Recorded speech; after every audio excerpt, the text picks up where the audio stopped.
हैं, लेकिन बिना डेट निकलवाए मकान में नहीं घुस सकते। बच्चा हम जन्म देते हैं, 9 माह को अपने हमारी महिलाएं पालती हैं, लेकिन जब पैदा हो जाता है तो उसको खाना कब खिलाना है, ये पहले खाना और पहले भोजन का अधिकार भी हमारे ऊपर नहीं होता। ये हमारी धार्मिक और राजनीतिक गुलामी है, जिसके बारे में हम चर्चा नहीं करना चाहते। यही 2 कारण है जो भारत में सबसे ज्यादा हिंसा को जन्म देते हैं।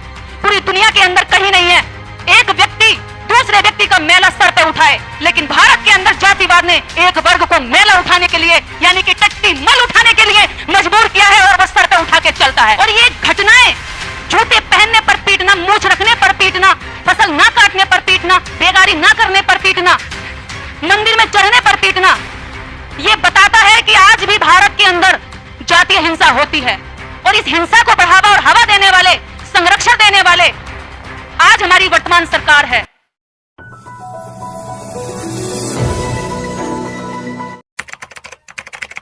यादव जी, देखिए, आज हम लोग हिंसा मुक्त भारत, जो आप बैनर पर भी देख रहे हैं, वायलेंस फ्री इंडिया, ये एक बहुत बड़ा आइडिया है जो पूरे देश भर में जाएगा, जिसकी शुरुआत दिल्ली से हुई थी और आज सेकंड प्रोग्राम हमने नोएडा में सफल किया है। मुझे लगता है कि पहले प्रोग्राम की सफलता हमारा हौसला थी कि हम दूसरा कर सकते हैं, और दूसरे प्रोग्राम की सफलता यह है कि हम मंजिल तक पहुंच सकते हैं। तो इस आइडिया को लाने वाले समस्त लोगों को साधुवाद, धन्यवाद। हिंसा मुक्त भारत की बात हो रही है। भारत में हिंसा 2 तरह की होती है, पहली धार्मिक और दूसरी जातीय। धार्मिक हिंसा 2 वर्ग कराते हैं, पहला नेता वर्ग और दूसरा धार्मिक वर्ग। और वो खुद नहीं करते हैं, या तो ओबीसी का सहारा लेते हैं या क्षत्रिय का सहारा लेते हैं, और पिटवाते हैं बहुसंख्यक लोगों को जो नीचे दलित के नाम से जाने जाते हैं। इस देश में जब जातीय हिंसा होती है, रेप की बात हम कर लें, भारत में रेप आज हर दिन हो रहे हैं। मेरे ही सामने जीता जागता उदाहरण, एक लड़की बैठी है बुलंदशहर की, सुबह ही फोन आया था कि उसके साथ रेप हो चुका है और कहीं सुनवाई नहीं हो रही है, वो यहीं बैठी है। छत्तीसगढ़ में छतरपुर में जमीन छीन ली गई है, खड़ी हुई फसल में आग लगा दी गई है, और छीन करके उनको मार पीट के उनके घरों से भी भगा दिया गया है। यहां तक कि पुलिस थाने में एफआईआर तक नहीं लिखी गई है। ये हालत है आज की।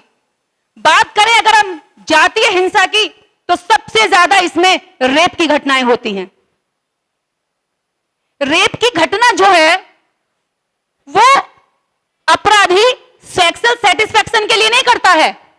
क्या आप सोच रहे हैं या हम सोचते हैं, यह बहुत कॉमन बात है कि वो अपना संतुष्टि के लिए करता है? नहीं, वो एक जाति वर्ग को नीचा दिखाने के लिए करता है। वो एक जाति वर्ग का मान सम्मान नीचे गिरा के अपने सामने उसकी नजरें झुकाए रखना चाहता है।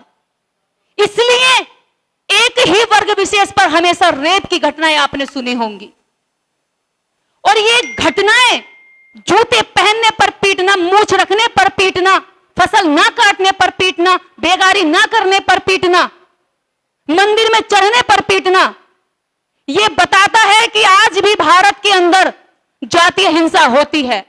और इस हिंसा को बढ़ावा और हवा देने वाले, संरक्षण देने वाले आज हमारी वर्तमान सरकार है।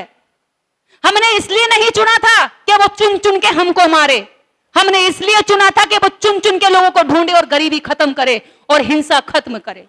लेकिन उल्टा हो रहा है। हम इस भारत के लोग भारत में रहकर अपने ही भारत की सरकार से अपील कर करके थक जाते हैं कि समान शिक्षा करें, समान अधिकार दें, लेकिन उस पर काम नहीं हो रहा है। लेकिन एक वोट एक नेशन की बात तो कर दी, और उसके बाद बात कर रहे हैं कि एक इलेक्शन, एक वोट एक नेशन एक इलेक्शन की बात आ गई। लेकिन जाने कितने सालों से एक वोट एक नेशन एक एजुकेशन के लिए जाने कितने संगठन आवाज उठा रहे हैं, उस पर सरकार ने ध्यान नहीं दिया। यही है हमारी तड़प और दर्द कि हम चीखते हैं जिस बात को मांगने के लिए वो हमें नहीं दी जाती, और जो चीज हमारे लिए जरूरत की नहीं है, जो हमारे लिए घातक है देश की जनता के लिए, आम आवाम के लिए, वो हम पर जबरदस्ती थोपी जाती है।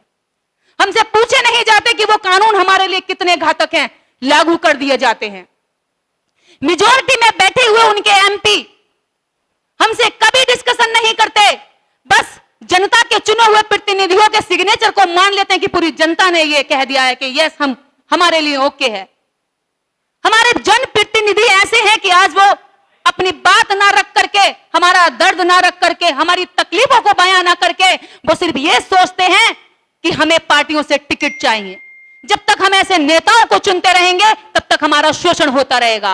वोट की बात करना राजनीति कतई नहीं है।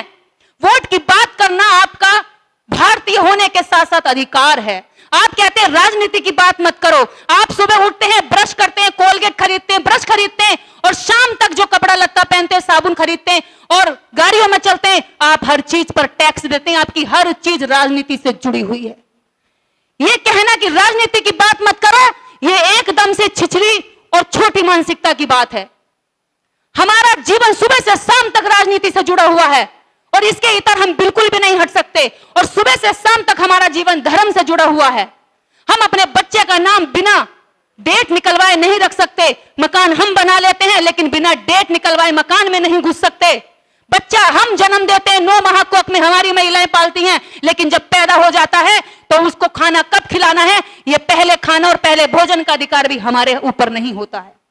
यह हमारी धार्मिक और राजनीतिक गुलामी है जिसके बारे में हम चर्चा नहीं करना चाहते। यही 2 कारण है जो भारत में सबसे ज्यादा हिंसा को जन्म देते हैं। पूरी दुनिया के अंदर कहीं नहीं है एक व्यक्ति दूसरे व्यक्ति का मैला सर पे उठाए, लेकिन भारत के अंदर जातिवाद ने एक वर्ग को मैला उठाने के लिए यानी कि टट्टी मल उठाने के लिए मजबूर किया है और वह सर पे उठा के चलता है। आज भी देश के अंदर 100 में से 37 जनपद ऐसे हैं जहां पर, मैं नहीं कह रही हूं, ये संसद की रिपोर्ट कह रही है, 100 में से 37 जनपद ऐसे हैं जहां पर हमारी पोटी, हमारा मल सर पर उठाने के लिए एक वर्ग विशेष मजबूर है। इसके लिए सरकार कोई काम नहीं कर रही है। कानून बना हुआ है लेकिन धड़ल्ले से तोड़ा जा रहा है। वही कानून जैसे कहते हैं कि दहेज मुक्त, दहेज उन्मूलन कानून बना हुआ है, लेकिन एक जज भी अपनी बेटी को दहेज देता है, एक वकील भी अपनी बेटी को दहेज देता है और मुंह पर ताव फेरता कि मैंने 5 करोड़ का दहेज दिया। यानी कानून के रखवाले ही कानून को तोड़ते हैं। यह वैसा भारत है, लेकिन हमें ऐसा भारत चाहिए जहां हर नागरिक कानून की सुरक्षा करे, हर नागरिक कानून को फॉलो करे। हम जब अपने अधिकारों की बात करें तो उन कर्तव्य भी अपने साथ साथ लेकर चले। हिंसा मुक्त भारत तब होगा जब हम खुद में अपने आप को भारत का स्वतंत्र और जागरूक नागरिक बनाएंगे। इसी कड़ी में एक कार्यक्रम आगे भी होते रहेंगे। 17 सितंबर को दिल्ली में इसी बैनर तले एक बड़ा कार्यक्रम होने जा रहा है। मैं देश की समस्त जनता को अनुरोध करती हूं और आमंत्रित करती हूं कि वहां संख्या में पहुंचें और अपनी बात रखें कि हमें इस देश के अंदर हिंसा अब और नहीं चाहिए, हमें जीने दो। इस बात का संदेश नूह के दंगों में जाट और गुर्जर समुदाय ने खुलकर कर दिया कि भैया हम उन दंगों में नहीं जाएंगे, हमारे बच्चे दंगा करें और तुम्हारे बच्चे विदेश में जाकर डिग्री हासिल करें। तो ऐसा ही हमें हमारा पूरा समाज चाहिए।